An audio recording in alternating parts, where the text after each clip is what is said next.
नमस्कार. अंबानगरी बातमीपत्रात आपलं मनपूर्वक स्वागत.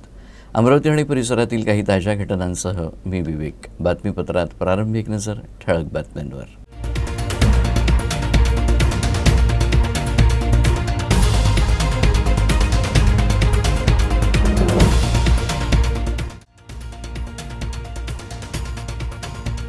भाजपनं लहान घटक पक्षांकडे दुर्लक्ष करू नये, लहान पक्षांचा कामापुरता मामा होऊ नये, बच्चू कडू यांनी व्यक्त केली मनातली खदखद. मुख्यमंत्र्यांनी आमच्यासोबत देखील बोलावं, बच्चू कडू यांनी व्यक्त केलं मत. पत्रपरिषदेत प्रकाश आंबेडकर यांची विविध मुद्द्यांवर प्रतिक्रिया. निवडणूक आयोग, इंडिया आघाडी, नवनीत राणा आणि भाजपवर साधला निशाणा. भाजपला सत्तेपासून दूर ठेवायचं असेल तर सर्वांनी एकत्र यावं. नवनीत राणा 6 महिन्यातच जेलमध्ये जातील, प्रकाश आंबेडकर यांचं प्रतिपादन. आणि आव्हाड यांच्या वक्तव्याचे अंबानगरीतही पडसाद. राजकमल चौकात विहिप आणि बजरंग दलातर्फे निषेध आंदोलन. आव्हाड यांच्या प्रतिमेला जोडे मारून व्यक्त केला रोष.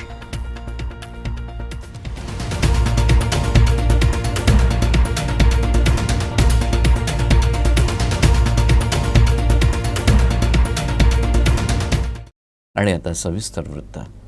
आमदार बच्चू कडू यांनी पुन्हा एकदा आपल्या मनातील खदखद बोलून दाखवली आहे.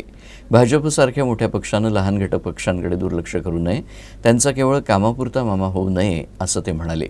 बैठकीला बोलून त्यांना आलूबोंडा देऊन परत पाठवणं योग्य नसल्याचं ते म्हणाले. एकनाथ शिंदे यांनी आमच्यासोबत बोलावं, आमची बैठक घ्यावी आणि आमच्यासोबत चर्चा करावी अशी देखील इच्छा त्यांनी व्यक्त केली. काही कारण नाही आहे, फक्त त्यांनी लहान घटक पक्षांवर लक्ष द्यावं, दुर्लक्षित करू नये. का आहे का त्यांचा कामापुरता मामा असा होऊ नये. त्यांनासुद्धा भाजप मोठा पक्ष आहे, तर त्यांनी लहान पक्षाला विचारणं गरजेचं आहे ना. त्यांचाही विचार का आहे, त्यांचं म्हणणं का आहे हे न विचारता फक्त बैठकीत बोलायचं आणि आलूगुंडे खाऊन पाठवायचे, हे काही बरोबर नाही ना. तर त्यांनीच आमच्यासोबत बोलावं, बैठक घ्यावं लहान पक्षासोबत आणि चर्चा करावी. वंचित बहुजन आघाडीचे नेते प्रकाश आंबेडकर हे आता राज्याच्या राजकारणात जास्त सक्रिय झाल्याचं दिसून येत आहे. त्यांनी अमरावती इथं पत्रकार परिषद घेतली. यात त्यांनी निवडणूक आयोगासह इंडिया आघाडी तसंच आगामी निवडणुकांमधील जागा वाटपासह काँग्रेस पक्षावर आपल्या खास शैलीत ताशेरे ओढले. पाहुयात काय म्हणाले प्रकाश आंबेडकर. वंचित बहुजन आघाडीचे अध्यक्ष ॲडव्होकेट प्रकाश आंबेडकर अमरावती जिल्ह्याच्या दौऱ्यावर होते. दरम्यान त्यांनी पत्रकारांशी संवाद साधताना विविध विषयांवर परखड मत व्यक्त केलं. दरम्यान त्यांनी वेळेवर आणि प्रामाणिकपणे निवडणुका घेत नसल्यामुळं निवडणूक आयोगावर देखील ताशेरे ओढले. या विरोधात जनतेनं रस्त्यावर उतरून निषेध व्यक्त करायला हवा असंही ते म्हणाले. ज्या ज्या ठिकाणी इलेक्शन झालेले आहेत आमदार आणि खासदार यांचा अंत झाला असेल, वारले असतील, तर त्या ठिकाणी त्यांनी ताबडतोब निवडणुका घेतल्या पाहिजेत. कायद्यामध्ये तरतूद अशी आहे की 6 महिन्याच्या आतमध्ये त्या निवडणुका झाल्या पाहिजेत. पण याच्या अगोदरचे जे सगळे इलेक्शन कमिशन होते, या इलेक्शन कमिशनने त्या मतदारसंघातल्या लोकांना वंचित राहू नये म्हणून महिना सव्वा महिन्यामध्ये इलेक्शन लावल्या.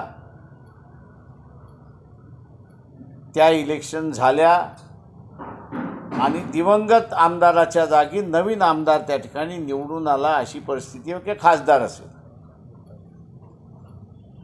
आपल्याला आता असताना दिसतंय की इलेक्शन कमिशन मनमानी पद्धतीने कामकाज करायला लागलेलं आहे. कायदा पार्लमेंटने मंजूर केला आहे, त्याला मान्य करत नाहीत, अशी असणारी परिस्थिती आहे. कोर्टाने सुद्धा इलेक्शन कमिशनला की तुमची ज्यावेळेस ड्युटी आहे आणि तुमचं एकमेव ड्युटी आहे की इलेक्शन कंडक्ट करणं, ते तुम्ही घेत का नाही याची चौकशी केल्यानंतर त्यांनी उत्तर काय दिलं, तर मणिपूरमधल्या घटनेमुळे आम्ही घेऊ शकत नाही. नॉर्थ ईस्टमधली परिस्थिती बरोबर नाही हे आपण त्या ठिकाणी मानू शकतो, परंतु परिस्थिती हाताबाहेर आहे. या कारणास्तव इलेक्शन कमिशनला इलेक्शन पुढे ढकलण्याचा अजिबात अधिकार नाही. तर आगामी निवडणुकीच्या अनुषंगानं संभाव्य जागा वाटपावर देखील त्यांनी आपलं मत व्यक्त केलं. शिवसेना ठाकरे गटासोबत आमची चर्चा झाली आहे, मात्र काँग्रेस आणि राष्ट्रवादी काँग्रेससोबत बोलणी झालेली नाही. आम्ही इंडिया आघाडीमध्ये जाण्यास इच्छुक आहोत, मात्र अजून इंडिया आघाडीचाच काहीही निर्णय झालेला नाही. भाजपच्या दडपशाही विरोधात सर्वांनी एकत्र यावं अशी आमची इच्छा असल्याचंही प्रकाश आंबेडकर म्हणाले. बरोबर आमची बोलणी नाही, राष्ट्रवादीबरोबर आमची बोलणी नाही. आम्ही जे बोलतो आहोत आणि ठरलेलं आहे ते शिवसेनेबरोबर बोललेलं आहे आणि ठरलेलं आहे. शिवसेनेने आम्हाला असं सांगितलं आहे की आम्ही काँग्रेस आणि राष्ट्रवादीबरोबर बोलू आणि वंचितला इंडिया आणि महाविकास आघाडीमध्ये आम्ही घेऊ. त्याच्यामुळे आमची बोलणी काँग्रेस आणि राष्ट्रवादीशी नाही. गरज पडल्यास दोघांशी बोलणी करू शकते. आम्ही तर होय म्हटलं की आम्हाला यायचं आहे. आम्ही पत्र लिहिली काँग्रेसवाल्यांना. म्हणजे युतीचा जो प्रस्ताव आहे तो गेलेला आहे. या दोघांनी तो अजून काँग्रेसनी आणि NCPने स्वीकारलेला नाही, किंवा स्वीकारला असेल तर त्यांनी असणारं जे शिवसेनेला सांगितलं पाहिजे होतं ते शिवसेनेलाही कळवलेलं नाही की आम्ही असणारं स्वीकारलेलं आहे आणि आपण आता एकत्र बसू. का शिवसेनेकडून आम्हाला असणारं अजून कम्युनिकेशन नाही. कालच बैठक झाली, त्या कालच्या बैठकीमध्ये सुद्धा आम्ही असणारं शिवसेनेच्या प्रतिनिधींना विचारलं की तुमच्याला काँग्रेस आणि NCPकडून वंचितला महाविकास आघाडीमध्ये किंवा इंडियामध्ये घेण्याबद्दलचं होकार आलेला आहे का. त्या शिवसेनेने आम्हाला त्यांचे प्रतिनिधी होते, ते म्हटले आमची बोलणी चालू आहेत पण अजून त्यांनी आम्हाला होकार दिलेला नाही. तर अमरावतीच्या लोकसभा जागेवर बोलताना त्यांनी खासदार नवनीत राणा यांच्यावर निशाणा साधला. नवनीत राणा यांनी अनेकदा घुमजाव केला असून कधी त्या अपक्ष असल्याची बतावणी करतात, तर कधी भाजपचं आम्हाला समर्थन असल्याचं सांगतात, तर कधी त्या राष्ट्रवादी काँग्रेसचा पाठिंबा असल्याचं सांगतात. त्या लवकरच म्हणजे 6 महिन्याच्या आत कारागृहात जातील असंही प्रकाश आंबेडकर म्हणाले. गडबड काही होत नाही तोपर्यंत कुठली सीट कोणाला याचंच ठरत नाही आहे. त्याच्यामुळे असाला कोण कुठनं लढणार कोण कुठनं लढणार नाही हेच स्पष्टता नाही. आता ही सीट तशी असताना बघितली तर आडसूळ हे सेनेचे होते आणि ते पडले, राणा आले. राणाचा असणारा घुमजाव चाललेला आहे. कधी असणारं ते म्हणतात मी BJPकडून लढणार आणि हळूच एका आवाजामध्ये मला NCP पाठिंबा देईल आणि त्यांच्यावरती मी लढणार. तेव्हा हे जे घोळ आहेत हे घोळ जोपर्यंत संपत नाही तोपर्यंत कोण कुठे लढेल याचं सांगता येत नाही, अशी असणारी परिस्थिती आहे. राष्ट्रवादी काँग्रेसचे नेते जितेंद्र आव्हाड यांनी प्रभू श्रीरामांच्या बाबत केलेल्या वक्तव्याचे देशभरात पडसाद उमटत आहेत. यातच अमरावती शहराच्या राजकमल चौकात विश्व हिंदू परिषद आणि बजरंग दलातर्फे निषेध आंदोलन करण्यात आलं. तसंच आव्हाड यांच्या प्रतिमेला जोडे मारून रोष व्यक्त करण्यात आला. जितेंद्र आव्हाड यांनी केलेल्या वादग्रस्त वक्तव्याचे देशभरात पडसाद उमटत आहेत. यातच अमरावतीत विश्व हिंदू परिषद आणि बजरंग दलच्या कार्यकर्त्यांनी जितेंद्र आव्हाड यांच्यावर कारवाई करावी अशा मागणीचं निवेदन जिल्हाधिकाऱ्यांना सादर केलं. यावेळी जितेंद्र आव्हाड यांचा निषेध करत त्यांच्या फोटोला जोडे मारू आंदोलन करण्यात आलं.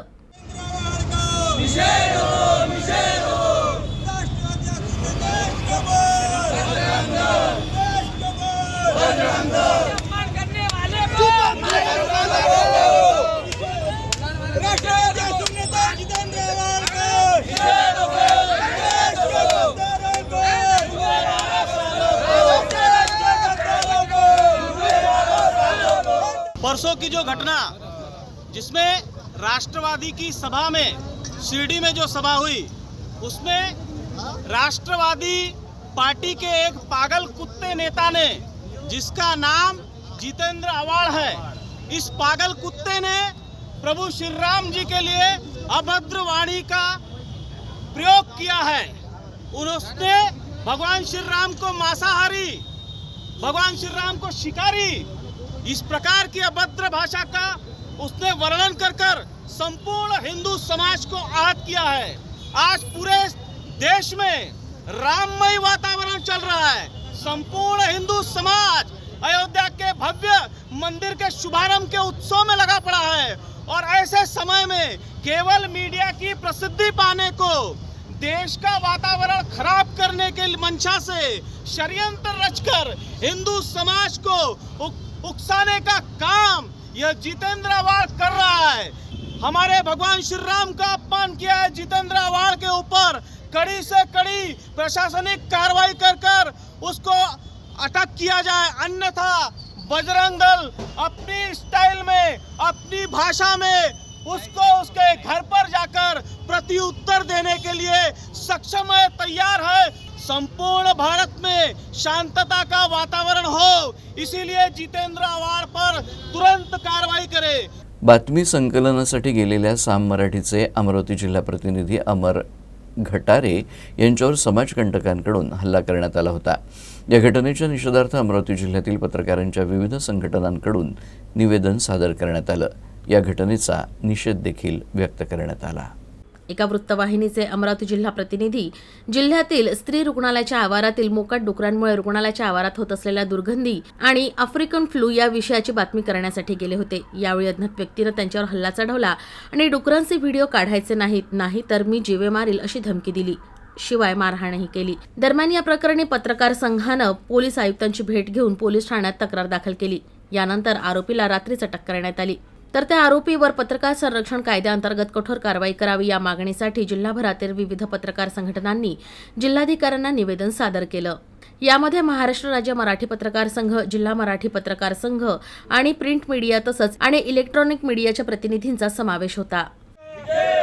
गटारे यांच्यावर झालेल्या भेड हल्ल्याचा गटारे यांच्यावर झालेल्या भेड हल्ल्याचा पत्रकार गटारे यांच्यावर झालेल्या भेड हल्ल्याचा पत्रकार एकजुटीचा पत्रकार गटारे यांच्यावर झालेल्या भेड हल्ल्याचा पत्रकार एकजुटीचा पत्रकार एकजुटीचा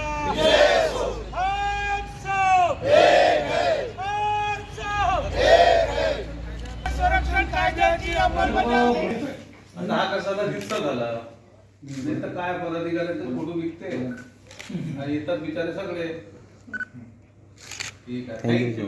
काल अमरावती शहरात एका वृत्तवाहिनीच्या पत्रकारावर भ्याड हल्ला झालेला आहे आणि खरोखरच पत्रकार दिनाच्या म्हणजे पूर्वसंध्येला जर पत्रकारावर हल्ले होत आहे आणि पत्रकार दिनी आज आम्ही सर्व पत्रकार काळे कपडे घालून निषेध करीत आहोत। हीच म्हणजे महाराष्ट्रात ही एक शोकांतिका आहे की जो पत्रकार समाजाला आरसा दाखवतो। आमचा पत्रकारही त्या ठिकाणी जे डुकरांची समस्या आहे तीच दाखवण्यासाठी गेला होता, मात्र त्याच्यावर जो भ्याड हल्ला झाला त्या हल्ल्याच्या निषेधार्थ महाराष्ट्र राज्य मराठी पत्रकार संघाच्या तसेच अमरावती शहरातील जिल्ह्यातील विविध संघटनांनी आज जिल्हा कचेरीवर येऊन जाहीर निषेध केलेला आहे, निदर्शने केलेली आहे आणि आपल्या माध्यमातून एकदा पुन्हा सांगतो की मुख्यमंत्र्यांनी तो जो पत्रकार संरक्षण कायदा आहे तो त्वरित अंमलात आणावा, अन्यथा यापुढे पत्रकार संघटना रस्त्यावर उतरून जनआंदोलन करतील आणि संपूर्ण महाराष्ट्र पत्रकारांवर हल्ले झाले तर पेटून उठेल हे आपल्या माध्यमातून थांबतो। अमरावती जिल्ह्यातील एक युवा पत्रकार अमर घटारे यांच्यावर काल डफरीन स्त्री रुग्णालय येथे रिपोर्टिंग करत असताना काही लोकांनी भयाड हल्ला केला आणि हल्लाच नाही केला तर जीवे मारण्याची आणि कापून टाकायची धमकी दिली। अमरावती पोलिसांनी पत्रकारांच्या तक्रारीवर काल त्वरित कारवाई करून संबंधित एका आरोपीला अटक केली आहे। आम्ही ह्या पूर्ण घटनेचा निषेध करण्यासाठी आज इथे अमरावती जिल्ह्यातील सर्व पत्रकार संघटना, अमरावती जिल्हा मराठी पत्रकार संघटना, महाराष्ट्र संपादक परिषद, महाराष्ट्र राज्य पत्रकार परिषद आणि इतर संघटना या सर्व संघटनांचे पदाधिकारी व सदस्य मिळून इथे या घटनेचा निषेध नोंदवण्यासाठी आणि जिल्हाधिकारी यांच्यामार्फत मुख्यमंत्र्यांना आम्ही विनंती केली आहे की पत्रकार संरक्षण कायदा जो महाराष्ट्रात 2017मध्ये पास झाला आणि 2019 पासून पारित झाला त्या कायद्याची काटेकोरपणे अंमलबजावणी करावी आणि त्या कायद्याअंतर्गत कलम 4च्या अंतर्गत जे संबंधित आरोपी आहे, जे FIR दाखल झाली आहे गाडगेनगर पोलीस स्टेशनला, त्या FIRमध्ये ती कलम जोडण्यात यावी आणि इतकंच नव्हे तर ह्या पूर्ण रॅकेटचा पर्दाफाश पोलिसांनी करावा, त्याची काटेकोरपणे अंमलबजावणी करावी. काल एका पोलीस अधिकाऱ्यांनी आम्हाला माहिती दिली की तो कायदा आणि कायदा अंतर्गत गुन्हे दाखल करण्याची काही तांत्रिक अडचण त्यांच्यासमोर आहे. ती तांत्रिक अडचण कशा प्रकारची आहे आणि ती तांत्रिक अडचण कशा प्रकारे दूर होतील यानिमित्त महाराष्ट्र राज्याचे गृहमंत्री श्री देवेंद्र फडणवीस यांना पण आमची पत्रकारांतर्फे विनंती राहील की ती तांत्रिक अडचण त्वरित दूर करावी. आणि मी पुनश्च आज 6 जानेवारी पण आहे, मराठी पत्रकार दिवस आहे. मराठी पत्रकार दिनाच्या सर्व पत्रकार बंधूंना शुभेच्छा देतो. धन्यवाद. अमरावती जिल्ह्यातील दर्यापूर पोलीस ठाण्यात रायझिंग डे साजरा करण्यात आला. वाहतूक पोलीस आणि ग्रामीण पोलिसांच्या संयुक्त विद्यमानं जनजागृतीपर रॅली देखील काढण्यात आली. दर्यापूरच्या प्रबोधन विद्यालयात ठाणेदार संतोष ताले यांच्या मार्गदर्शनात 3 जानेवारी रोजी एक कार्यशाळा घेण्यात आली. अमरावती ग्रामीण पोलीस विभागातर्फे विद्यार्थ्यांना कायदा आणि सुव्यवस्था तसंच वाहतुकीचे नियम आणि शस्त्रांबद्दल माहिती देऊन जनजागृती करण्यात आली. दरम्यान पत्रकार दिनाच्या अनुषंगानं दर्यापूर पोलीस ठाण्यात रेझिंग डे मोटरसायकल रॅली काढून साजरा करण्यात आला. यावेळी नागरिकांना हेल्मेट घालण्याचा सल्ला देखील देण्यात आला. आज दिनांक 6 जानेवारीला दर्यापूर पोलीस स्टेशन अंतर्गत रायझिंग डे सप्ताह या ठिकाणी सर्व पोलिसांच्या समवेत साजरा होत आहे. त्याच निमित्ताने आजच्या दिनी पत्रकार दिन म्हणून या ठिकाणी दर्यापूर पोलीस स्टेशन अंतर्गत रायझिंग डे सप्ताह साजरा होत आहे. त्याचबरोबर जिल्हा वाहतूक शाखा अनुषंगाने तथा दर्यापूर पोलीस स्टेशनच्या अंतर्गत रायझिंग डे सप्ताह साजरा केला जात आहे.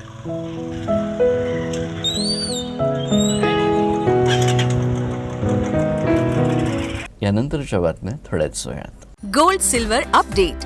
त्रिमूर्ति गोल्ड एंड सिल्वर हाउस. शुद्धता ही परंपरा. गोल्ड एवं सिल्वर के निर्माता एवं विक्रेता 1968 से आपकी सेवा में. हमारा पता सराफा बाजार अमरावती.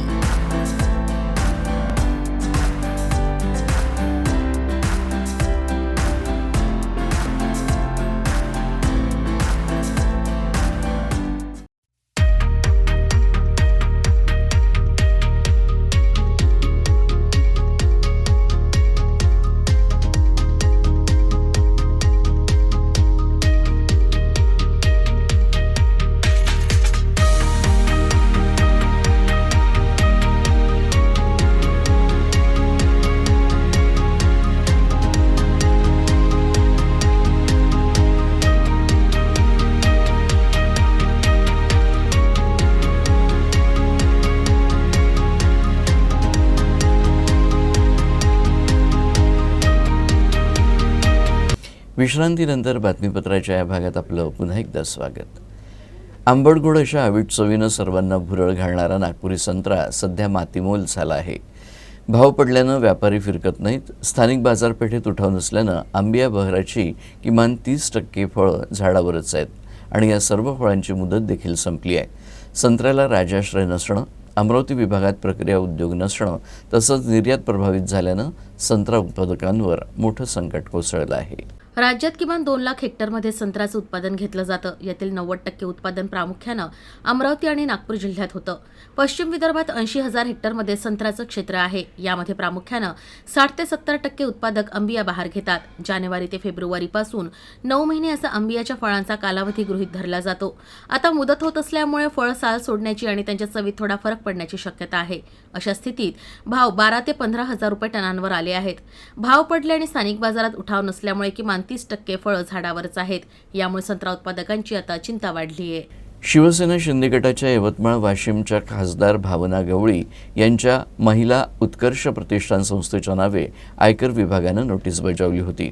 भावना गवळी यांनी अकोला येथील आयकर विभागात स्पष्टीकरण देण्यासाठी पत्र पाठवलं. दरम्यान त्यांच्या प्रतिनिधींनी आयकर विभागाच्या कार्यालयात आपलं स्पष्टीकरण दिलं. भावना गवळी यांना अकोला येथील आयकर विभागात स्पष्टीकरण देण्यासाठी पत्र पाठवण्यात आलं होतं. या अनुषंगानं भावना गवळी यांना 26 कोटी रुपयांच्या रोख रकमेचा हिशोब मागवण्यात आला. अकोला येथील आयकर विभागाच्या कार्यालयात या संदर्भात भावना गवळी यांच्या प्रतिनिधींनी आपलं स्पष्टीकरण दिलं आहे. मात्र आपल्या स्पष्टीकरणात त्यांनी काय म्हटलं आहे याचा खुलासा झाला नाही. त्यांचे प्रतिनिधी म्हणून आलेल्या व्यक्तींनी कोणतीही प्रतिक्रिया न देता पळ काढला. शेतमालाला योग्य हमी भाव न मिळाल्यानं राज्यातील शेतकरी मोठ्या आर्थिक संकटात सापडलाय. त्यामुळे वेगवेगळ्या पद्धती पद्धतीनं आंदोलनं करून शेतकरी आक्रमक होताना दिसत आहेत. यामध्ये अकोला जिल्ह्यातील पिंपळखुटा येथील एका शेतकऱ्यानं संतप्त होत हातात कोयता आणि पिस्तूल घेत खामगाव कृषी उत्पन्न बाजार समितीसमोर निदर्शनं केलीत. शेतकऱ्याच्या आंदोलनामुळे परिसरात काहीसा गोंधळ उडाला. 25 ते 30 एकर शेती ठेक्यानं करून त्यामध्ये उत्पादित सोयाबीनला भाव मिळत नाही. यामुळे निराश झालेल्या अकोला जिल्ह्यातील पिंपळखुटा येथील शेतकऱ्यानं खामगाव कृषी उत्पन्न बाजार समितीच्या प्रवेशद्वारासमोर सोयाबीनचं पोतं फोडून ते उलटवलं. यावेळी प्रतिकात्मकपणे कृती करत हातात कोयता आणि कमरेला एअरगन लटकवून आता हाती शस्त्र घ्यावे लागणार अशा घोषणा दिल्या. यावेळी खामगाव शहर पोलिसांनी हस्तक्षेप करत त्याच्यावर प्रतिबंधात्मक कारवाई केली. अकोला जिल्ह्याच्या पातूर तालुक्यातील पिंपळखुटा येथील शेतकरी रवी महानकर यांनी स्वतःच्या शेतीसोबत जवळपास 30 एकर शेती ठेक्यानं घेतली. यामध्ये उत्पादन झालेलं सोयाबीन त्यांनी विकण्यासाठी आणलं.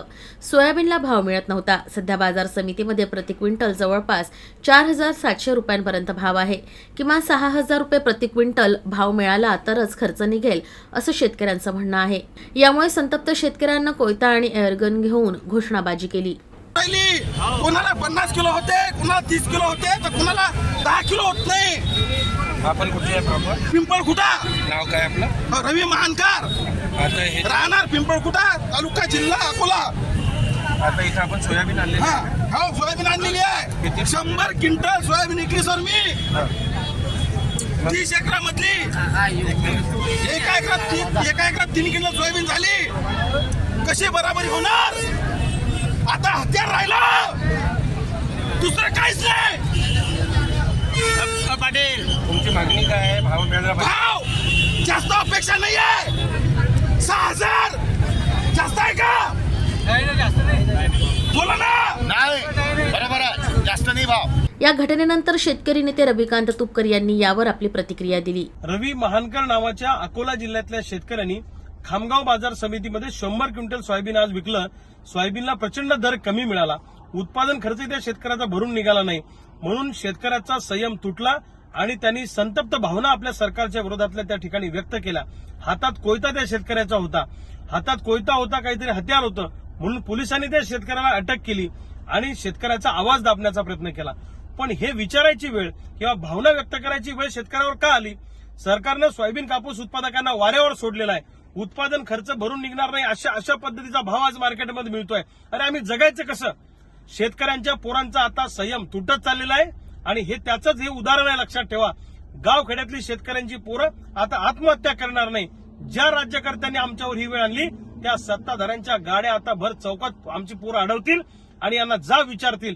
महाराष्ट्रात या सत्ताधाऱ्यांना फिरणं सुद्धा मुश्किल करू अशा पद्धतीचं वातावरण सध्या महाराष्ट्रामध्ये आहे. सरकारनं तातडीनं त्या शेतकऱ्याला सोडवावं, त्या शेतकऱ्याची मुक्तता करावी, अन्यथा या सरकारला याचे परिणाम भोगावे लागतील. प्रादेशिक हवामान खात्यानं आज वर्तवलेल्या हवामानाच्या अंदाजानुसार बुलढाणा जिल्ह्यात रविवारी तुरळक ते हलक्या स्वरूपाचा अवकाळी पावसाचा अंदाज हवामान खात्यानं वर्तवला आहे.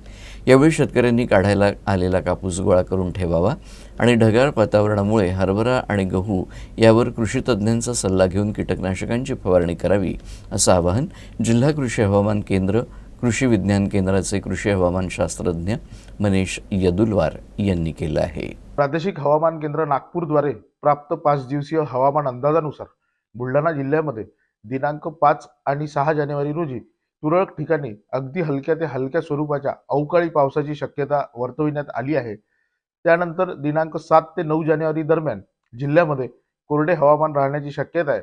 तसेच या 5 दिवसाच्या कालावधीमध्ये जिल्ह्यात बहुतांश ठिकाणी आकाश अंशतः ते पूर्णतः ढगाळ राहण्याची सुद्धा शक्यता यावेळी वर्तविण्यात आलेली आहे. या 5 दिवसीय हवामानाच्या अंदाजाच्या पार्श्वभूमीवरती जिल्हा कृषी हवामान केंद्र कृषी विज्ञान केंद्र बुलढाणाचा हवामान आधारित कृषी सल्ला हा पुढील प्रमाणे आहे. शेतकऱ्यांनी त्यांच्या शेतामध्ये सध्या ढगाळ हवामान परिस्थिती, रात्रीच्या वेळी किमान तापमानात होत असलेली घट यामुळे शेतामध्ये असलेल्या हरभरा पिकावरती घाटे अळीचा प्रादुर्भाव जास्त प्रमाणात आढळून येतो आहे. याच्या नियंत्रणासाठी शेतकऱ्यांनी एकात्मिक कीड व्यवस्थापन पद्धतीचा अवलंब करावा. तसेच त्यानंतर कपाशी पिकाची फरदड शेतकऱ्यांनी घेऊ नये. शेवटच्या वेचणीनंतर शेतकऱ्यांनी ताबडतोब कपाशी पिकाची कापणी करावी.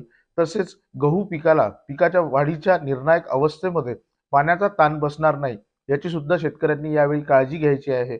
त्यानंतर शेतकऱ्यांनी सध्याच्या हवामान परिस्थितीमध्ये त्यांच्याकडे असलेल्या जनावरांची सुद्धा यथायोग्य काळजी घ्यावी जेणेकरून थंडीपासून जनावरांना इजा पोहोचणार नाही. खामगाव शहर आणि तालुक्यामध्ये शुक्रवारी संध्याकाळी जोरदार अवकाळी पाऊस झाला. यामुळे वातावरणात गारवा निर्माण झाला आहे. खामगाव शहर आणि तालुक्यात शुक्रवारी सायंकाळी 6:30च्या सुमारास अचानक मुसळधार पावसाला सुरुवात झाली. यामुळे वातावरणात गारवा निर्माण झालाय. तर अचानक झालेल्या पावसामुळे सर्वांची तारांबळ उडाली. राज्यातील अनेक भागात गेल्या 2 ते 3 दिवसात अवकाळी पाऊस पडणार असल्याचं हवामान खात्यानं भाकीत वर्तवलं होतं. तर गेल्या 2 दिवसांपासून ढगाळ वातावरण निर्माण झालंय. यातच सायंकाळी शहरात 15 मिनिटं जोरदार पाऊस झाला. शेवटी पुन्हा एकदा ठळक बातम्या.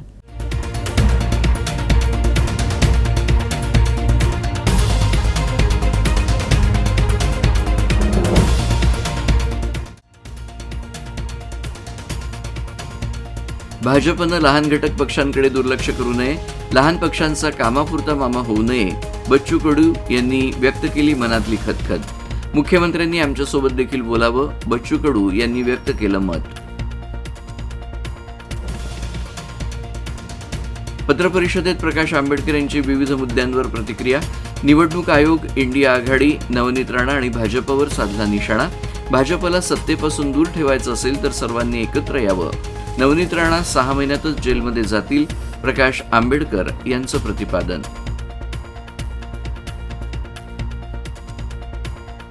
आणि आव्हाड यांच्या वक्तव्याचे अंबानगरीतही पडसाद. राजकमल चौकात विहिप आणि बजरंग दलातर्फे निषेध आंदोलन. आव्हाड यांच्या प्रतिमेला जोडे मारून व्यक्त केला रोष.